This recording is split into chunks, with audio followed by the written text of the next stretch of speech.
Foundation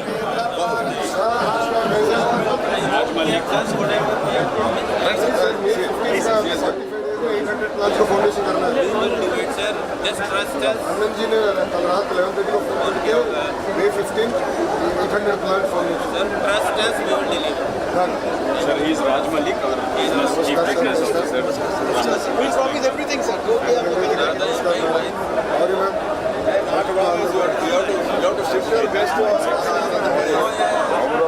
Both of you need to forget about your husbands for 6 1.5 years. We'll give them back safe and happy. In fact, we are happy shifting from us. Yes, sir.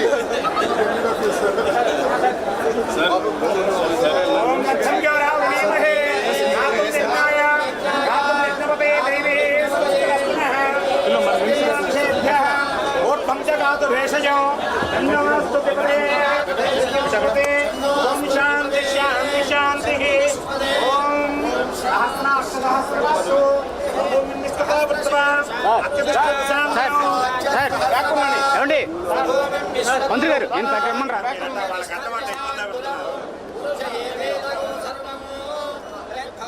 మన Andhra Pradesh industrial power house గా మారడం మీకు ఎంత ఆనందంగా ఉంది? ఒక్కసారి మీ అల్లర్ల రూపంలో, మీ కేరింతల రూపంలో వినిపించవలసిందిగా కోరుకుంటున్నాను. ఈ ప్రతిష్టాత్మకమైన ప్రాజెక్ట్ ద్వారా, ఈ ఎంటైర్ ప్రాజెక్ట్ ద్వారా 2,50,000 మందికి ఉపాధి, ఉద్యోగం లభించబోతోంది. ఈ ప్రాజెక్ట్ ద్వారా కొన్ని కోట్ల సంపద, కొన్ని లక్షల కోట్ల సంపద సృష్టించడం జరగబోతోందండి. ఆ కోట్ల సంపద మన దేశ భవిష్యత్తుకి కూడా ఉపయోగపడబోతుంది. ప్రపంచ పటంలో మన ఆంధ్రప్రదేశ్ని ఒక్కసారిగా తలెత్తుకుని చూసేలాగా, ప్రపంచం, విశ్వం మొత్తం మన ఆంధ్రప్రదేశ్ని తలెత్తుకుని చూసేలా చేయబోయేటువంటి ప్రాజెక్ట్ అండి ఇది. సో ఇంత గొప్ప project, Reliance new energy integrated compressed biogas hub ఇక్కడ మన ప్రకాశం జిల్లాలో మన వెనుకబడిన ప్రాంతాన్ని ఎంచుకుని మొట్టమొదటి ఇంటిగ్రేటెడ్ ప్రాజెక్ట్ని ఇక్కడ స్థాపిస్తున్నందుకు మనస్ఫూర్తిగా మన ప్రభుత్వాన్ని అభినందిస్తూ మీ అందరికీ స్వాగతం పలుకుతున్నానండి. చాలా బ్యూటిఫుల్ ఈవెంట్ జరగబోతోంది ఈరోజు. పెద్దలందరూ రాబోతున్నారు, వారందరూ మాట్లాడబోతున్నారు. అండ్ ఈ ప్రాజెక్ట్ ద్వారా ఎన్ని లక్షల ఉద్యోగాలు సృష్టించబోతున్నాయో, దాని తర్వాత ఎలా కంటిన్యూ కాబోతుందో, ఎన్ని లక్షల కోట్లు మన రాష్ట్రానికి సంపదగా రాబోతోందో వివరించడానికి మన పెద్దలందరూ సిద్ధంగా ఉన్నారు. ఇంకా సేపట్లో మన డైనమిక్ లీడర్ మన లోకేష్ బాబు గారు రాబోతున్నారండి. వారి కోసం మనం వెయిట్ చేస్తున్నామని ఒక్కసారి వినిపిద్దామా మీ చప్పట్ల రూపంలో?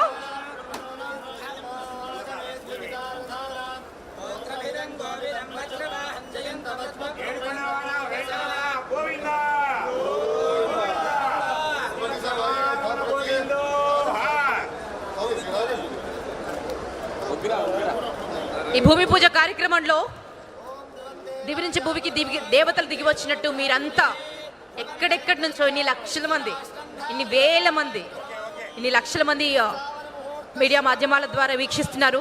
ఇన్ని వేల మంది ఇక్కడ ప్రజెంట్ అయ్యారు. మీ అందరికీ పేరు పేరున స్వాగతం పలుకుతున్నాం. మీరు ఎల్ఈడి స్క్రీన్ పైన చూడొచ్చండి, శంకుస్థాపన జరుగుతోంది. ఒక యజ్ఞానికి శ్రీకారం చుడుతున్నారు. సో మనస్ఫూర్తిగా మీరు వారిని అభినందించాలి. ఇంత ప్రెస్టీజియస్ ప్రాజెక్ట్ మన ఆంధ్రప్రదేశ్కి రావడం, ఒక తెలుగు బిడ్డగా, ఒక భారతీయ పుడిమిపై పుట్టినటువంటి బిడ్డగా గర్విస్తున్నాను నేను. ఇప్పటి వరకు మన జిల్లాల నుంచి చాలా రాష్ట్రాలకి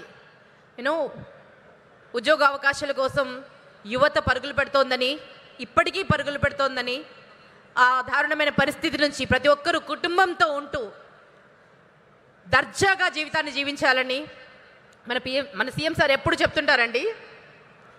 జీరో పావర్టీ తర్వాత బెటర్ లివింగ్ తర్వాత ది బెస్ట్ లివింగ్. అలా అంచెలంచెలుగా ప్రతి పౌరుడు ఎదగాలి. తను మాత్రమే కాదండి, తనతో పాటు మొత్తం తను నమ్ముకున్న వాళ్ళందరూ, తను ఎవరికైతే ప్రజాప్రతినిధిగా ఉన్నారో వారందరూ సంక్షేమంతో ఉండాలి, సుభిక్షంగా ఉండాలి, ఆయురారోగ్యాలతో, అష్టైశ్వర్యాలతో ఉండాలన్నదే మన సీఎం సార్ కోరిక.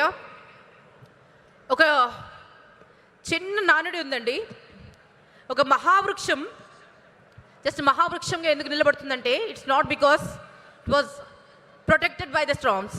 అంటే తుఫాను నుంచి కాపాడడం వల్ల కొన్ని మహావృక్షాలు నిలబడి ఉంటాయండి. వాటికి ప్రొటెక్టెడ్ ఎన్విరాన్మెంట్ ఉంటుంది. కానీ మన ఆంధ్రప్రదేశ్ మహావృక్షం ఎటువంటి స్టార్మ్స్ అయినా